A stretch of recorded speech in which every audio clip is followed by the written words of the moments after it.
musiciens congolais en Europe. La descente aux enfers. Le processus électoral qui s'achève progressivement au Congo a fait des heureux, mais il commence aussi à faire des victimes inattendues, les musiciens congolais.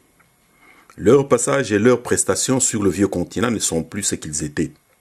Pire, il est même devenu très risqué à certaines de nos vedettes de la chanson d'arpenter librement les rues d'Europe. Les cas ne cessent de se multiplier. Il convient de tirer la sonnette d'alarme et trouver une solution. Quel est le problème? Il circule en Europe depuis quelque temps les clips vidéo de la campagne présidentielle avec en tête d'affiche un grand nombre d'artistes congolais de renom.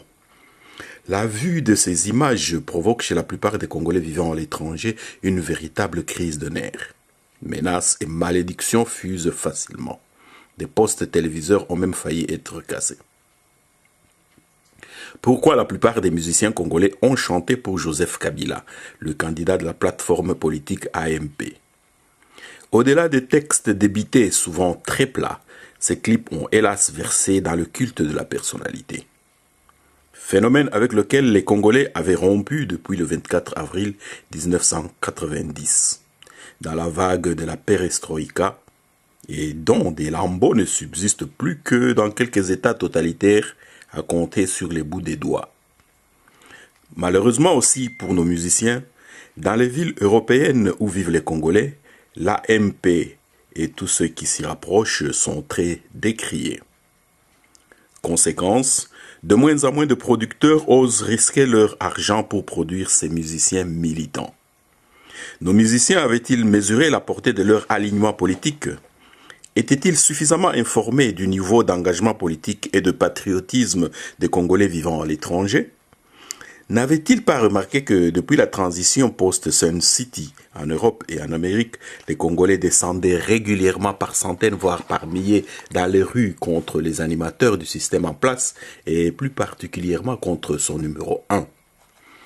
Avec les contraintes de gestion du temps, ces milliers de Congolaises et Congolais de tout âge qui manifestent en Occident en sacrifiant leur job ou s'absentant du boulot, et souvent venant de très loin par train, car ou avion, le faisaient-ils par plaisanterie ou par conviction? Les musiciens congolais ne pouvaient-ils pas s'imaginer que ces milliers de Congolaises et Congolais étaient ceux qui venaient les applaudir dans différentes salles, par amour pour la musique bien sûr, par nostalgie du pays et par amour de celui-ci aussi? Ne savaient-ils pas que les Congolaises et Congolais vivant à l'étranger évoluaient dans des pays démocratiques où il n'y avait pas de tabou sur l'information, pas de censure, où régnait la liberté de penser et où, avant d'adhérer à une idéologie ou un courant politique, chaque personne prenait le temps de s'informer, d'analyser, de juger, de discuter. Et si finalement les Congolais de l'étranger étaient dans leur grande majorité contre Joseph Kabila, le candidat de l'AMP, était-ce par un coup de tête ou par conviction? Comment ces musiciens congolais militants vont-ils désormais gérer leur carrière quand on sait que leur consécration passe nécessairement par des productions et en Europe et à Kinshasa? Les mélomanes quinois étant friands des clips réalisés en Europe, aux USA ou au Canada, comment les musiciens feront-ils rêver leurs fans? Avec des images montrant les bâtiments délabrés du Congo ou les routes défoncées ainsi que les montagnes de détritus de Kinshasa. Pour compliquer les choses, même à Kinshasa, malgré le matraquage médiatique, les musiciens ont-ils réussi à inverser la vision politique des Quinois? Ne sont-ils pas ainsi aliénés un bon nombre de fanatiques en ne faisant pas la part des choses entre l'opinion politique et le goût musical? Cupidité, naïveté, pression. Pourtant, les musiciens congolais savent à quel point une prestation à Bruxelles, Paris, New York, Atlanta, Montréal ou Londres est une voie obligée pour la consécration. Depuis l'indépendance, une tournée en Europe a souvent été synonyme de retombées financières juteuses, de succès et surtout de statut de véritable star lors du retour au bled. Il est vrai, dans l'histoire de tous les peuples du monde, il arrive que les artistes, les intellectuels et les leaders d'opinion prennent une position politique claire, pour ou contre un dirigeant, un candidat. Hélas, c'est tellement délicat que, Pour un petit rien dans le jugement ou l'appréciation, vous êtes soit précipité dans l'abîme, soit propulsé au firmament de la gloire. Et le meilleur guide dans ce cas est le feeling, la conviction. Le plus grand atout, c'est une véritable complicité entre l'artiste et son public. Si la chanson Indépendance Tcha-Tcha, inséparable de l'accession de notre pays à l'indépendance, est toujours appréciée, n'est-ce pas parce qu'à l'époque, les artistes avaient véritablement communié avec les aspirations profondes du peuple, à savoir bouter le colonisateur belge dehors? Cela a-t-il été le cas pour nos musiciens? Ont-ils presté par conviction? Étaient-ils vraiment en phase avec les aspirations profondes de la population pour aujourd'hui et les années à venir? Avait-il cédé ou pas à la tentation du lucre en faisant fi de tout idéal?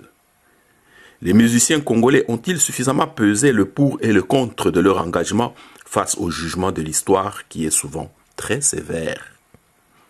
La postérité retiendra-t-elle la série de chansons composées par nos musiciens à la gloire du candidat de l'AMP? Ou ces œuvres rejoindront-elles dans la poubelle de l'histoire la version partie-état du Djalelo? La série de concerts annulés, les fiascos auxquels on assiste ces jours-ci en Europe, les conférences de presse à la sauvette des uns, le passage en Europe sur la pointe des pieds des autres, est-ce momentané ou le signe d'un avenir sombre? Souvent, face à la remarque de cupidité, nos musiciens ne répondent-ils pas « Musicien aza lokola mwasi ya ndumba ». Le musicien est comme une prostituée. Mwasi ya ndumba, prostituée. Est-ce une vertu ou une valeur? Face à un enjeu aussi important que le choix de ceux qui doivent prendre en main la destinée de toute une nation, était-il prudent de recourir aux antivaleurs? Déjà que nos musiciens traînent au pied bien d'autres casséroles. Absence de ponctualité lors des concerts, duplicité dans les engagements, non-respect de la parole, voire de la signature, matuvisme déplacé, gestion archaïque de leur groupe, mœurs à la limite de l'acceptable. En conclusion, est-il possible de revoir de sitôt nos musiciens dans les grandes salles mythiques de Paris, Bruxelles ou Londres? Est-il possible que nos musiciens s'échappent rapidement du purgatoire dans lequel ils se retrouvent ainsi? Oui, à certaines conditions. Qu'ils fassent des états généraux de la musique congolaise, maintenant que les portes du pouvoir leur sont grandes ouvertes. Le financement de ces états généraux devrait-il poser problème?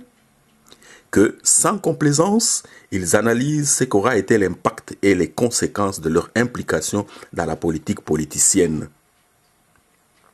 Qu'ils redéfinissent leur place dans la société. Par la cupidité de certains, n'ont-ils pas été les artisans du tristement célèbre phénomène Ngoulou? Qu'ils se battent pour le financement et la promotion de la musique dans un cadre officiel et légal. C'est un droit et non une faveur.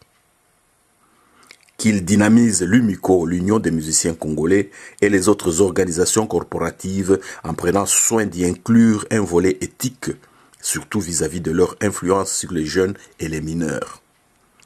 Qu'ils trouvent les voies et moyens pour se réconcilier avec le public en s'amendant au moins. Errare humanum est, dixit Zaïko Langalanga des années 70. Qui dit mieux?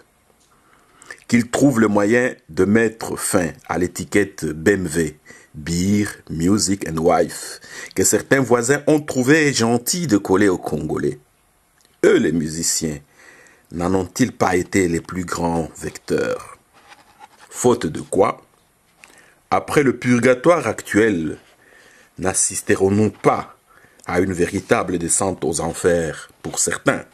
Bruxelles, 16 décembre 2006, Cheikh Fita.